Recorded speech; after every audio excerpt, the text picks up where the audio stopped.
Bonjour Madoulien, bonjour Madoulienne, je suis très heureux de vous retrouver aujourd'hui pour vous évoquer Condorman, une Madeleine de Proust pour de nombreux adeptes du cinéma populaire des années 80. Le film, Condorman, n'est pas disponible sur Disney+, comme bon nombre de longs métrages produits par Disney sous la présidence de Ron Miller. On aura le temps de revenir dessus dans la chronique. Si vous aimez cette vidéo, likez, commentez, partagez. Je compte sur vous pour échanger ensemble sur le cinéma.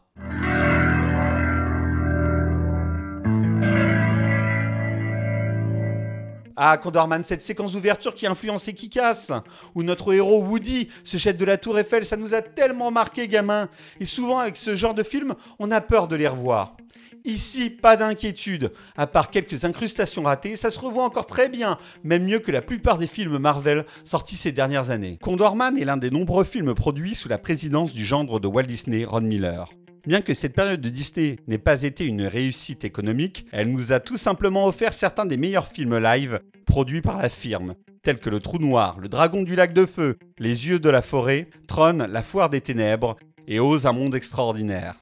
À ce titre, je vous invite à lire l'excellent livre de James B. Stewart, Le Royaume Enchanté, qui relate avec brio comment Roy Disney, un personnage shakespearien spécialiste des coups de couteau dans le dos, a tout fait pour évincer Miller.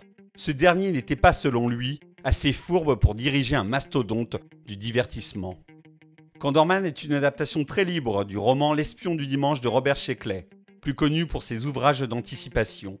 L'auteur a également écrit, entre autres, la nouvelle Le Prix du danger qui a inspiré le film homonyme d'Yves Boisset. C'est également l'une de ces nouvelles qui a inspiré le long métrage d'Elio Petri, La 10e victime. Il faut être clair, le film Condorman est très éloigné de son modèle littéraire. Les scénaristes ont conservé l'idée qu'un homme ordinaire devienne un espion par hasard, comme dans le roman. Après de nombreux quiproquos, le personnage se retrouve considéré comme le plus redoutable des agents de la CIA, un rôle qui finit par se confondre avec sa propre personnalité. De même, le héros doit faire passer un espion à l'ouest, dans le roman et dans le film. Mais pour le reste, les deux histoires sont très différentes. Le roman est une relecture amusée et érudite, des ouvrages de John le Carré ou des James Bond originaux de Ian Fleming, tandis que Condorman est un mélange habile entre le film de super-héros et les James Bond version Roger Moore, ajoutant une dose d'humour et une profusion de gadgets. On retrouve à l'écriture Mickey Rose, un stakhanoviste du scénario, ayant écrit pour la télévision et co-signé de films de Woody Allen, Bananas et Prends l'oseille et tire-toi. Il est aidé dans sa tâche par Mark Sturdivant, qui a très peu œuvré à l'écriture dans sa carrière, à l'exception d'un épisode de la série Baretta. Ah, cette série était géniale avec un générique où le héros embrassait un perroquet pendant que la voix de Sammy Davis Jr. réchauffait nos tympans.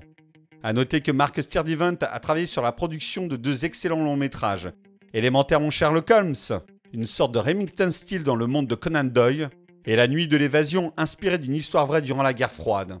Ce dernier est un Disney difficile à trouver, qui est également lié à la volonté de la firme aux grandes oreilles d'offrir des films plus adultes. Condorman a été produit par Disney pour rivaliser avec le succès des James Bond et du Superman de Richard Donner.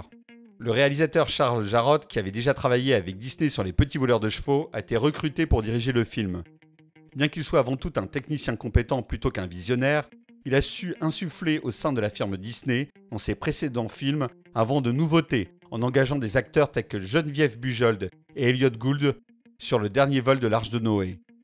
Pour l'aider sur Condorman, il a des techniciens expérimentés, notamment Charles F. Wheeler, directeur de la photographie de films comme Tora Tora ou Silent Running, ainsi que Colin Chilvers, qui avait remporté un Oscar pour ses effets spéciaux sur Superman de Richard Donner et qui a réalisé Moonwalker pour Michael Jackson. Enfin, pour les cascades en voiture, nous retrouvons le français Rémi Julienne. Après avoir évoqué l'équipe technique, nous allons revenir sur le casting. Dans le rôle du grand méchant, nous avons Oliver Reed. J'étais fan de ce comédien, il avait un charisme de fou. Je l'avais adoré dans la version des Trois Mousquetaires de Richard Lester. Ici, il joue le méchant de façon assez théâtrale. Néanmoins, il lui donne un côté menaçant, c'est tout son talent dans le cadre d'une production Disney. À ses côtés, dans le rôle d'un tueur, nous avons Jean-Pierre Calfon. Oui, le comédien français Jean-Pierre Calfon dans un Disney. Il avait été engagé parce que Condorman a été principalement tourné en France. Et puis Calfon, c'est une gueule du cinéma, il est parfait pour jouer un tueur. Enfin, nous avons Dana Elkar et James Hampton. On les a vus dans des films, des téléfilms, des séries. Il me faudrait une mission d'1 heure, voire de 2, pour évoquer tout ce qu'ils ont fait. Ce sont de solides seconds rôles du cinéma américain qui sont là pour mettre en lumière les comédiens principaux. Quant à Barbara Carrera et Michael Crawford, ils forment le couple vedette. Carrera, d'une grande beauté, a été qualifiée la plus séduisante des héroïnes Disney jusqu'alors par Ron Miller. Elle apporte de l'énergie à un personnage bien plus actif que dans les films d'espionnage de l'époque. Quant à Crawford, il interprète Woody, le dessinateur de BD qui revêt la tenue parfois de Condorman. Crawford est un artiste aux multiples talents qui a commencé sa carrière à l'âge de 7 ans. Il est particulièrement apprécié en Grande-Bretagne pour ses rôles dans les films de Richard Lester et son interprétation dans la comédie musicale The Phantom of the Opera d'Andrew Lloyd Webber. Je sais que certains critiquent l'interprétation de Michael Crawford dans le film, mais elle est essentielle pour moi à la réussite de celui-ci. Crawford apporte un caractère juvénile à son personnage et une innocence à chacune de ses actions. Il dégage une énergie qui rappelle celle de Dick Van Dyke, l'éternel ramoneur de Mary Poppins, qui comme lui était à la fois un acteur de cinéma et de musical. Son jeu corporel proche de la danse et son énergie communicative sont donc des atouts majeurs pour le film, sans oublier son regard bienveillant. Personnellement, je considère Crawford comme l'un des points forts de ce film que je revois avec plaisir. Peu importe que certains effets spéciaux semblent datés, la bonne humeur de son héros, auteur de bande dessinée, qui vit sa vie comme un jeu, réjouira autant les enfants que les adultes qui n'ont pas totalement renoncé à une certaine part de l'enfance. L'ouverture du film annonce admirablement la couleur, avec l'auteur de bande dessinée qui tente de voler en se jetant de la tour Eiffel, à la manière du héros qu'il a créé sur papier. L'homme tombe alors dans la scène. Cet échec déclenche l'histoire du film, celle d'un homme qui par sa volonté va transformer le monde qui l'entoure pour le faire correspondre à son fantasme enfantin.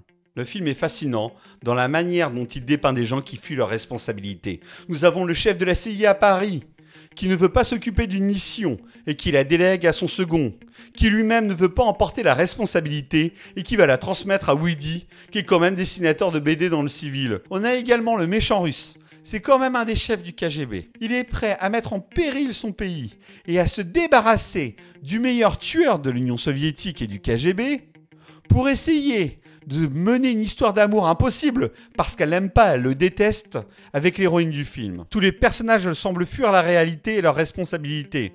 Seul le tueur machiavélique, incarné par Jean-Pierre Calfon, qui souhaite mener à bien sa mission, accepte sa responsabilité et ira jusqu'au bout.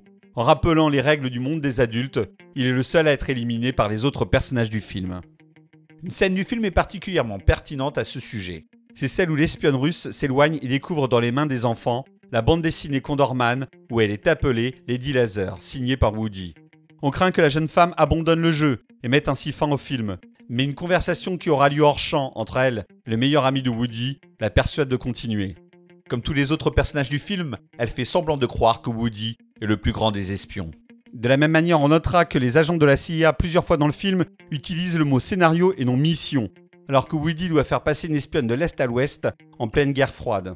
Cette notion de jeu est importante pour comprendre que Condorman n'est pas un film de super-héros avec un vengeur masqué, malgré ce que le titre pourrait laisser croire. Le costume porté par notre héros Woody, inspiré de sa bande dessinée, n'est porté que brièvement à 2 reprises dans le film. Et il n'a pas de super-pouvoir ou même de rôle de vengeur masqué à la Batman. Le costume ici est simplement une métaphore du plaisir de jouer d'un autre personnage. Avant tout, notre héros joue le rôle d'un espion, tout comme les enfants jouent à être des cow-boys lors d'une récréation. Condorman est un film puéril, mais réjouissant. Mais surtout, et c'est pourquoi je l'adore, Condorman est à l'image de la Foire des Ténèbres et d'autres films produits sous la présidence de Ron Miller. Il modernise l'univers de la société, tout en restant fidèle à l'esprit de Walt Disney, qui était très attaché à l'émerveillement lié à l'enfance. Une chose que Walt Disney, depuis plus de 20 ans, ne réussit pas. Je n'ai donc qu'une chose à vous dire pour vous donner envie de revoir le film. Condorman!